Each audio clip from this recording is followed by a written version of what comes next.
Hello दोस्तों। तो जैसा कि आप सभी को पता है कि मैंने एक नई सीरीज़ शुरू करी है जिसका नाम है डेली डोज। डेली डोज का मतलब है कि हम डेली एक ऐसा सवाल, एक ऐसा कॉन्सेप्ट उठाएंगे और उस पर एक सवाल करेंगे, जिससे कि हमारे डेली डेली अगर हम एक कॉन्सेप्ट भी समझेंगे तो हमारे कुछ कॉन्सेप्ट, बहुत सारे कॉन्सेप्ट क्लियर हो जाएंगे, ठीक है, धीरे धीरे करके। तो आज है डेली डोज का हमारा पहला दिन, तो हम पहला सवाल उठाते हैं। और मैंने काफ़ी टाइम से वीडियो नहीं डाली है, तो उसके लिए माफ़ी चाहता हूँ, क्योंकि मैं व्यस्त हो गया था थोड़ी मेरी पर्सनल लाइफ में। तो लेकिन अब हम दोबारा अपने यूट्यूब चैनल को शुरू कर रहे हैं और अब हम रेगुलर वीडियो डालते रहेंगे, ठीक है। तो आइए हम शुरू करते हैं डेली डोज का डे 1। और पहला सवाल हमारा क्या है, क्या बोलता है कि if the sum and difference of two numbers are 20 and 8 respectively, then the difference of their squares. यानी ये कह रहा है कि अगर किसी सवाल का, मैं हिंदी में पढ़ देता हूँ, कि यदि दो संख्याओं के योग तथा अंतर क्रमश 20 और 8 हैं तो उनके वर्गों का अंतर ज्ञात कीजिए। तो इसके कहने का मतलब है कि कोई दो नंबर हैं एक्स वाई या फिर ए और बी। जैसे कि मैं लेता हूँ ए और बी, कोई दो नंबर हैं ए प्लस बी, इन दोनों का सम यानी इनका जोड़ क्या है, इनका जोड़ है 20।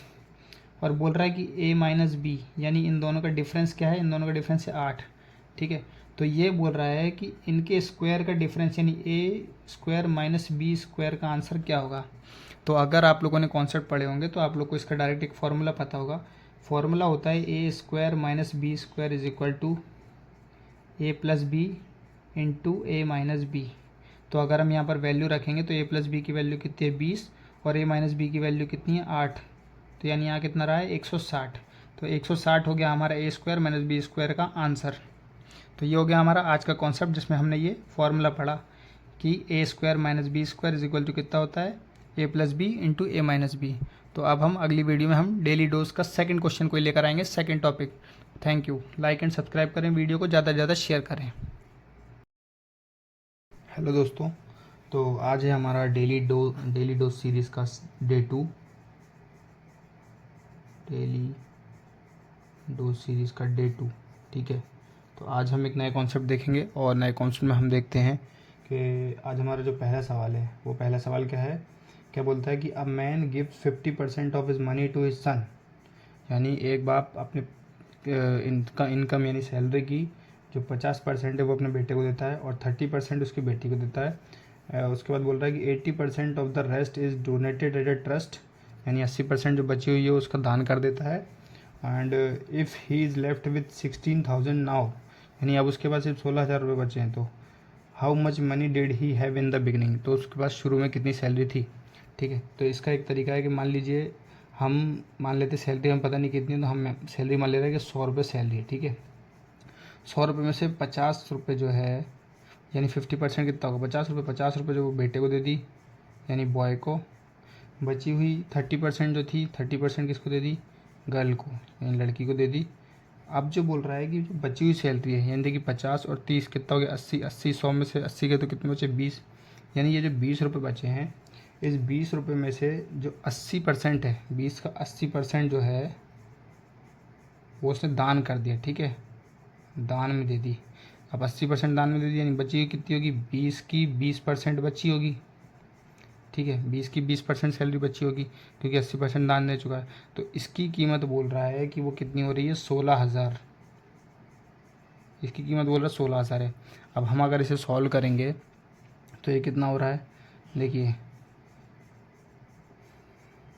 2 2 4 चौको 16 यानी 4,000। यानी एक की कीमत कितनी हो रही है 4,000। सैलरी पूछी थी, सैलरी हमने कितनी मानी थी 100, तो 2 ज़ीरो यहाँ लगाएंगे और 4,000 के आगे 2 ज़ीरो यहाँ लगाएंगे यानी कितनी होगी 4 लाख। ये हो गया हमारा आंसर। अब इसको करने का एक दूसरा मेथड भी है। एक दूसरा तरीका क्या है इसको करने का, एक शॉर्ट मेथड होता है। देखिए उसमें हम डायरेक्ट इसे सॉल्व कर सकते हैं, ठीक है। उसमें हमें क्या करना है, वो कीमत बोल रहा है एक्स, ठीक है। एक्स उसकी सैलरी है, हमें नहीं पता कितनी, एक्स हमने सैलरी मान ली, ठीक है। 80% 50% बेटे को दे दी, 30% बेटी को दे दी, यानी 80% ख़त्म हो गई, बची हुई कितनी 20%। 20% सैलरी बची उसके पास, ठीक है। अब इस बची हुई का भी 80% जो उसने दान दे दी, फिर कितनी बची उसके पास, फिर से 20% सैलरी बची है। और इसकी कीमत बोल रहा है वो कि 16,000 रुपये है, ठीक है। यानी ये एक सेट में पूरा का पूरा क्वेश्चन सॉल्व हो जाएगा। बस हम इसे सॉल्व कर देंगे, 2 और 2 4, 4 चौको 16 और ये ज़ीरो गया, ये ज़ीरो गया, ये 2 ज़ीरो यहाँ शिफ्ट होगा यानी एक्स कितना आ गया 1 2 3 4 5, 4 लाख रुपए एक्स आ गया। तो इस मेथड से हम सिर्फ 2 लाइन में पूरा, 1 लाइन में पूरा आंसर निकाल सकते हैं और उससे हमें थोड़ा लेंदी पड़ेगा। लेकिन जिनने कभी करा नहीं है तो उनके लिए बेसिक मेथड बेस्ट है, उसके बाद इस मेथड पे जाइए। ठीक है, थैंक यू। और ऐसी चैनल को लाइक शेयर और सब्सक्राइब करिए। बाकी हम डेली डोज का अगला पार्ट अगले दिन डालेंगे। Thank you. हेलो दोस्तों, तो आज है हमारा डेली डोज का डे 3। डेली डोज में हम डेली एक कॉन्सेप्ट को पढ़ते हैं और उस पर क्वेश्चन करते हैं। तो आज हमारा डेली डोज का डे 3 है और आज का हमारा पहला क्वेश्चन जो है वो क्या बोल रहा है कि the price of an article is cut by 33%। To restore its original value the new price must be increase by. यानी इसके कहने का मतलब है कि किसी एक वस्तु की कीमत जो है वो 33% की छूट दी जाती है। ठीक है, यानी कि मान लीजिए कि कोई चीज़ अगर 100 रुपये की थी तो उसमें 33 रुपये का डिस्काउंट मिल गया या कम कर दी, तो वो चीज़ की वैल्यू कितनी बची? 67 रुपीज़। ठीक है, 67 रुपये। अब वो बोल रहा है कि 67 रुपये से वापस 100 रुपये बनाने में, यानी पुरानी कीमत लाने के लिए कितने परसेंट वैल्यू को बढ़ाना पड़ेगा।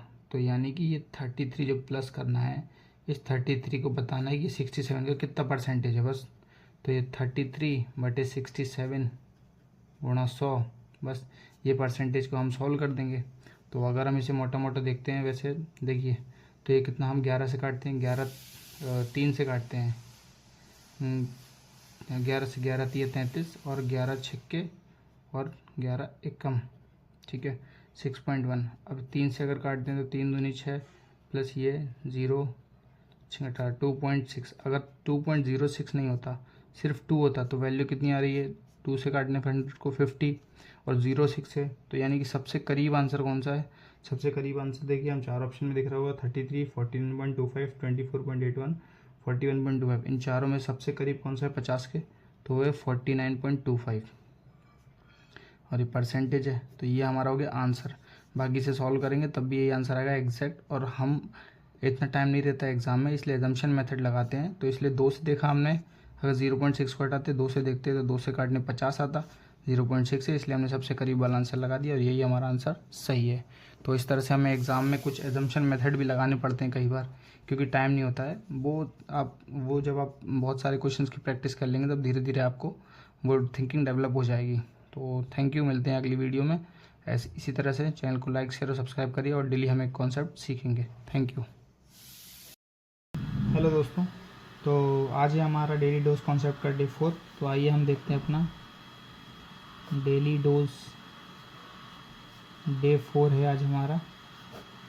तो आइए अब डेली डोज डे 4 में हम एक सवाल करते हैं। तो एक सवाल क्या बोल रहा है कि the 2 numbers are in the ratio of 3:4 if their LCM is 240 the smaller of the 2 number is. यानी इसका कहने का मतलब है कि यदि 2 नंबर हैं, उनका जो अनुपात है वो 3 और 4 है, तो यदि उनका जो लासा यानी LCM होता है, ठीक है, वो 240 है, तो उनमें से छोटी संख्या क्या होगी। अब देखिए ऐसे में हमें रेशियो दिया है, रेशियो को ही हम वैल्यू मान लेते हैं। ठीक है, तो हम क्या मान लेते हैं कि एक नंबर 3x है और दूसरा नंबर 4x है। ठीक है, अब एलसीएम क्या होता है आपको पता होगा। एलसीएम क्या होता है? प्रोडक्ट यानी कि मल्टीप्लिकेशन दो वैल्यू का, जब तक कि उनमें कुछ कॉमन नहीं आता। ठीक है, तो इसमें 3 और 4 दोनों में कुछ भी कॉमन नहीं, यानी प्रोडक्ट क्या होगा? देखिए 4 दिया 12x, 12x की वैल्यू क्या बोल रहा है? ये बोल रहा है 240। तो यहाँ से हम x की वैल्यू निकाल सकते हैं। x की वैल्यू कितनी होगी? 12 से काट देंगे, 12 दूनी 24। ठीक है, तो x की वैल्यू कितनी आ गई हमारी? 20। अब बोल रहा है छोटी वैल्यू, छोटा 3 दिख रहा है आपको, तो 3 में रखेंगे तो कितना होगा? 60 और 4 में रखेंगे तो 80। यानी अगर छोटा नंबर पूछता तो 60 आंसर है और बड़ा नंबर पूछता तो 80 आंसर है। Thank you. हेलो दोस्तों, तो स्वागत है आपका मेरे यूट्यूब चैनल में। और आइए आज हम हमारे डेली डोज कॉन्सेप्ट का डे 5 है। डेली डोज का हमारा डे 5 है, जिसमें हम मैथ्स की क्वेश्चंस डेली एक क्वेश्चन मैथ का सॉल्व करते हैं और उसे एकदम शॉर्ट ट्रिक से सॉल्व करते हैं। तो अगर आप डेली फॉलो करते हैं तो एक एक क्वेश्चन आपका प्रैक्टिस होती जाएगी और हम कोई भी चैप्टर के कहीं से भी कोई भी रैंडम सवाल उठा लेते हैं। ठीक है, तो आइए आज का हमारा सवाल देखते हैं। आज का हमारा सवाल क्या है कि क्या बोल रहा है? परसेंटेज का सवाल है। तो ये क्या बोल रहा है? In an examination 52% failed in Hindi. ठीक है, यानी 52% यानी 52% बच्चे जो हैं वो हिंदी में फेल हो गए हैं, हिंदी में फेल। ठीक है, उसके बाद बोल रहा है कि 42% इन इंग्लिश, यानी कि 42% बच्चे जो हैं वो इंग्लिश में फेल हो गए हैं। और बोल रहा है कि if 17% failed in both the subject, यानी 17% बच्चे ऐसे हैं जो हिंदी और इंग्लिश दोनों में ही फेल हो गए हैं, है ना, ठीक है। अब बोल रहा है कि वो परसेंटेज बताइए what percentage of student pass in both the subject, यानी कि वो परसेंटेज बताइए जिसमें के जो बच्चे हैं वो हिंदी इंग्लिश दोनों में पास हो गए, ठीक है। तो देखिए इस सवाल को हम कैलकुलेशन से करेंगे, बहुत लेंथी जाएगा, ठीक है।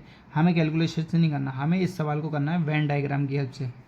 वेन डायग्राम होता है, हम डायग्राम बनाते हैं जब भी सिचुएशंस आती हैं, ठीक है। तो क्या बोल रहे थे कि हम मान लीजिए हमने ये वेन डायग्राम किसका बनाया, फेल स्टूडेंट का, ठीक है। 17% बच्चे दोनों में फेल हुए हैं, ठीक है।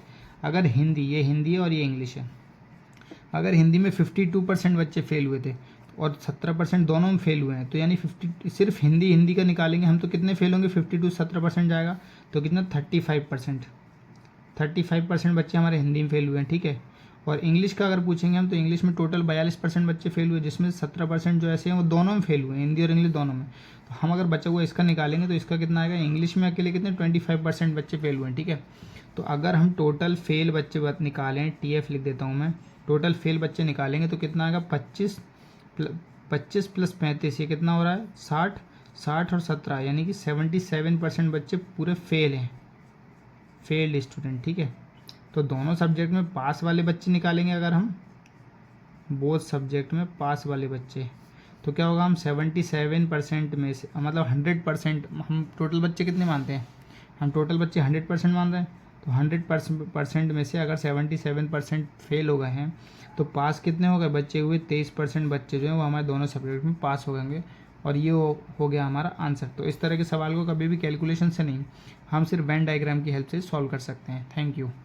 और जो लोग भी चैनल पर नए हैं वो इस चैनल को सब्सक्राइब करें और ज़्यादा से ज़्यादा शेयर करें। Thank you. हेलो दोस्तों, तो स्वागत है आपका मेरे यूट्यूब चैनल में। और हम आइए आज हम अपनी मैथ्स डेली मैथ्स डोज जो हम क्लास करते हैं, जिसमें हम डेली एक मैथ्स का क्वेश्चन सॉल्व करते हैं एकदम शॉर्ट ट्रिक से, जिससे अगर हम डेली प्रैक्टिस करते हैं तो हमारा एक एक कॉन्सेप्ट क्लियर होता रहेगा। तो आज हमारा मैथ्स के डेली डोज का डे 6 है। तो आइए हम आज का सवाल देखते हैं। आज का सवाल हमारा क्या बोल रहा है कि the ratio of the present age of Puneet and Appu is 2:3। After 3 years, the ratio of their age will be 3:4.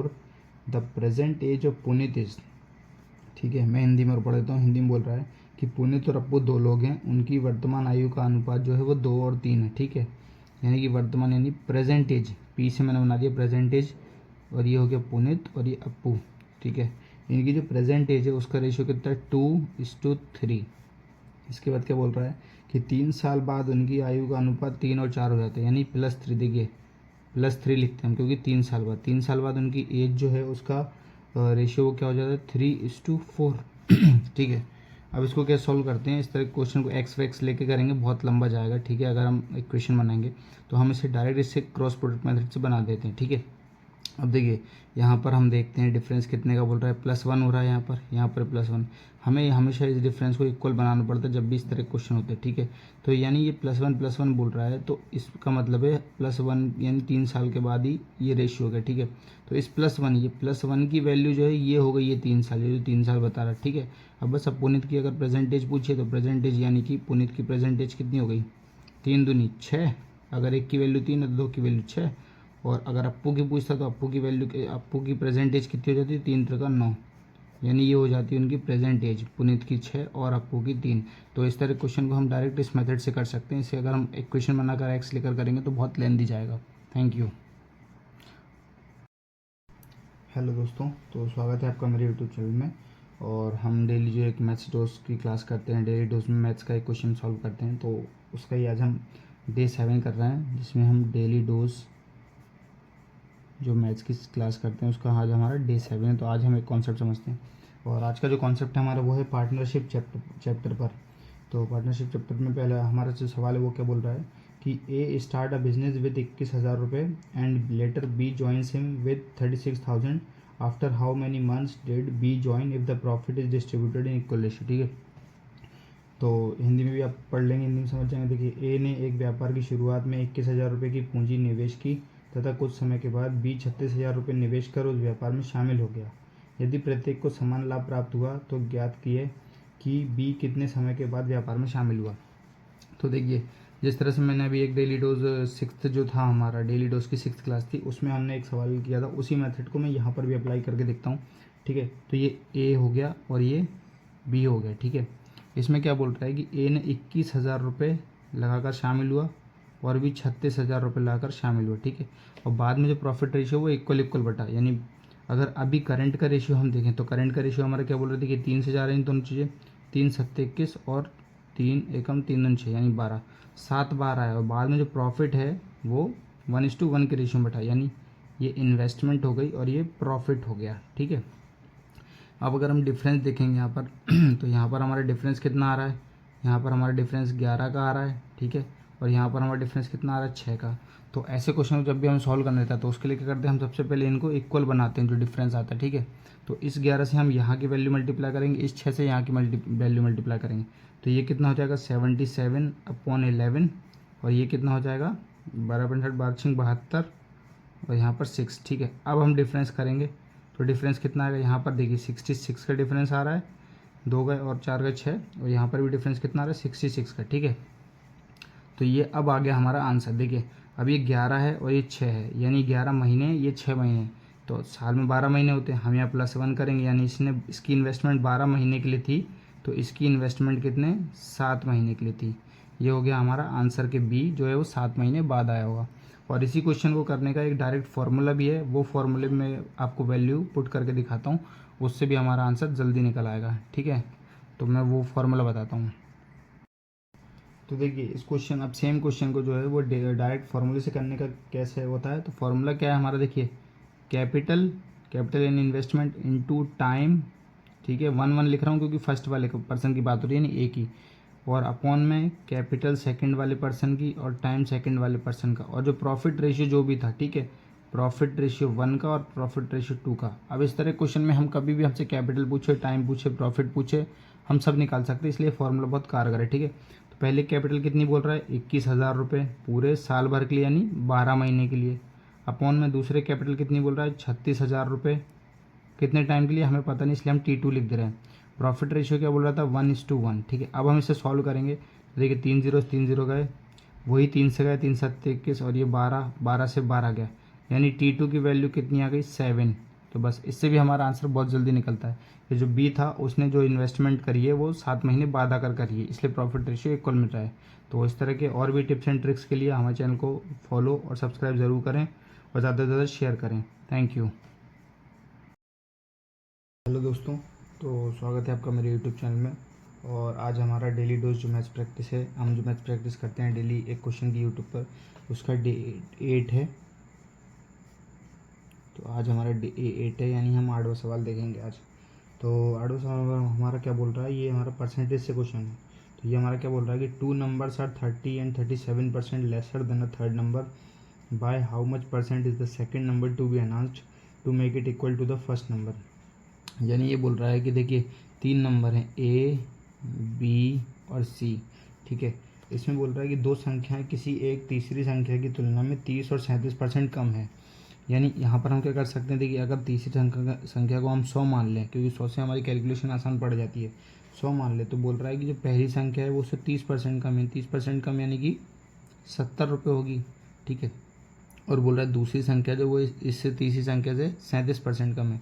अब 100 में 37 गया यानी कि 63 होगी इसकी वैल्यू, ठीक है। इस पर 37% कम है।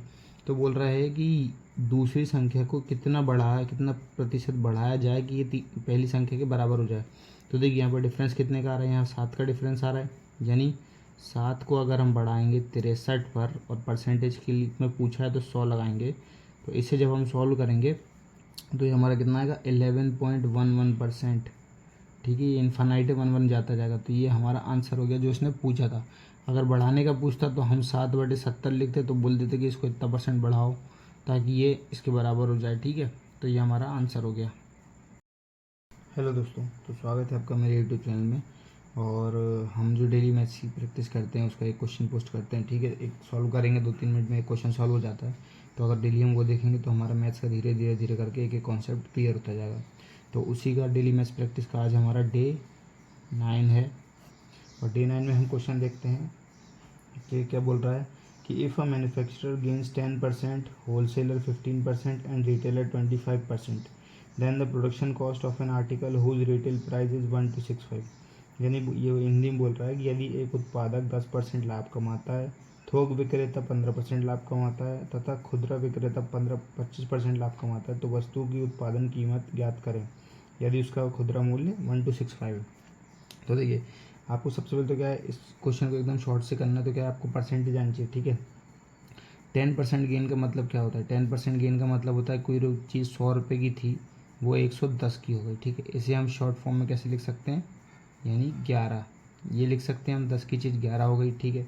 इसी तरह से बोल रहा है 15%, तो 15% को जब आप सॉल्व करेंगे तो कोई चीज़ 100 की थी, ये 115 की हो गई, यानी इसे हम काटेंगे जब 5 से, तो यानी 20 की चीज़ 23 की हो गई, इसे हम बोल सकते हैं फ्रैक्शंस की हो गई, ठीक है। और इसका तीसरा क्या बोल रहा है कि कोई चीज़ 25% बढ़ी है, 25% बढ़ी यानी कोई चीज़ 100 की थी, वो 125 की हो गई, यानी जब हम इसे काटेंगे तो ये क्या बोल रहा है, हमारी 25 से काटेगा 25 हो गए, 4 की चीज़ 5 रुपये की बन गई। फ्रैक्शन अगर आपको याद होंगे तो ये आपको बहुत टाइम बचाएंगे। देखिए, अब हम इससे एक ही लाइन में क्वेश्चन सॉल्व कर सकते हैं। देखिए, चीज़ कितने की थी, एक्स की, हमें नहीं पता इसलिए हमने एक्स ले लिया, ठीक है। बोल रहा है कि सबसे पहले वो होलसेलर ने ली तो 10% बढ़ी, यानी फ्रैक्शन हम 11/10 लिख सकते हैं कि 10 की चीज़ 11 की बन गई। फिर इसी में अगली लाइन हम लिख सकते हैं कि वो 15% बढ़ी है रिटेलर के पास, होलसेलर के पास, ठीक है, यानी 23/20, यानी ये देखिए, इसे हम ये फ्रैक्शन लिख सकते हैं। और तीसरा क्या बोल रहा है कि जो चीज़ है वो 25% बढ़ी है, कब, जब रिटेलर के पास पहुंच गई, यानी जो 4 की चीज़ थी वो 5 की हो गई। अब यहाँ आकर बोल रहा है कि इस चीज़ की जो वैल्यू बताई है उसने, कि इस चीज़ की जो वैल्यू है अभी वो 1265 है, ठीक है। बस अब इस पूरे फ्रैक्शन को सॉल्व कर देंगे इक्वेशन को, तो हमारा आंसर हो जाएगा। देखिए कैसे आएगा एक्स की वैल्यू, देखिए 5 से काटा आपने, 5 चौको 20, ठीक है। 11 से काटेंगे आप इससे तो कितना आएगा, 115, आप खुद सॉल्व करके देख लीजिए। और 23 से काटेंगे तो 5 बार कट जाएगा, ठीक है। अब इस सबको उठाकर यहाँ ले जाएंगे आप, 4 चौको 16 यानी 160, 160 पंचे 16 पंचे 80 यानी 800, ये हो गई उसकी कीमत चीज़ की। तो ये हो गया हमारा आंसर। इसलिए आपको फ्रैक्शन याद होना बहुत ज़रूरी है अगर आपको क्वेश्चन एक लाइन में सॉल्व करना है, फटाक से सॉल्व करना है तो। Thank you. हेलो दोस्तों, तो स्वागत है आपका मेरे यूट्यूब चैनल में। और जैसे कि हम डेली मैथ्स प्रैक्टिस में एक मैथ्स का क्वेश्चन सॉल्व करते हैं, तो इसी सीरीज़ में हम 9 दिनों तक लगातार 9 मैथ्स के क्वेश्चन कॉन्सेप्ट अलग अलग सॉल्व कर चुके हैं। और आज हमारा डेली मैथ्स की जो प्रैक्टिस है उसका डे 10 है, यानी अभी जिसने लाइन से डेली वीडियो देखी होगी तो उसके 10 तरह के कॉन्सेप्ट क्लियर होगा हमें, ठीक है। तो आइए अब आज हम आज का सवाल देखते हैं। आज का सवाल क्या बोल रहा है कि cost price and selling price of an article are in ratio 13:9 if the loss incurred on article is 320, what is the sum of cost and selling price. मैं हिंदी में पढ़ देता हूँ आपके लिए कि एक वस्तु के क्रय मूल्य तथा विक्रय मूल्य का अनुपात 13:9 है। यदि वस्तु पर 320 रुपये की हानि होती है तो क्रय तथा विक्रय मूल्यों का जोड़ रुपये में कितना होगा। देखिए, यानी ये बोल रहा है कि जो कॉस्ट प्राइस है किसी चीज़ की, यानी कितने में खरीदा, ठीक है, और सेलिंग प्राइस यानी कितने में बेचा। तो क्रय मूल्य का यानी कॉस्ट प्राइस कितनी है 13 और सेलिंग प्राइस 9, यानी ये रेशियो दिया, हमें वैल्यू नहीं दिया तो हम इसे ही वैल्यू मान लेते, ठीक है। 13 रुपये में खरीदी, 9 रुपये में बेची, तो लॉस कितने का हुआ, उसे लॉस कितने का हुआ, 4 रुपये का, ठीक है। इस 4 रुपये की कीमत उसने क्वेश्चन में बताई हुई है कि इस 4 रुपये की कीमत 320 है, तो 1 रुपये की कीमत क्या होगी, हम यहाँ से निकाल सकते हैं, 4 8 32 यानी 80 रुपये। अब यहाँ से हमें 1 रुपये की कीमत मिल गई। अब वो पूछ रहा है कि क्रय मूल्य तथा विक्रय मूल्य के टोटल बताना है हमें, यानी 13 + 9 कितना हो रहा है, 22। इस 22 की वैल्यू बतानी है, तो बस जब 1 की वैल्यू 80 है तो 22 की वैल्यू कितनी होगी, 22 की वैल्यू जब हम सॉल्व करेंगे तो ये देखिए 0 8 दूनी 16 और ये 17 यानी 1760, ये हमारा हो गया आंसर। तो इस तरह के मेथड को हम इस तरह के मेथड से हम इस तरह क्वेश्चन को सॉल्व कर सकते हैं इजीली। रेशियो वैल्यू नहीं दिया, कोई टेंशन नहीं है, इस रेशियो को ही वैल्यू मान लो। Thank you.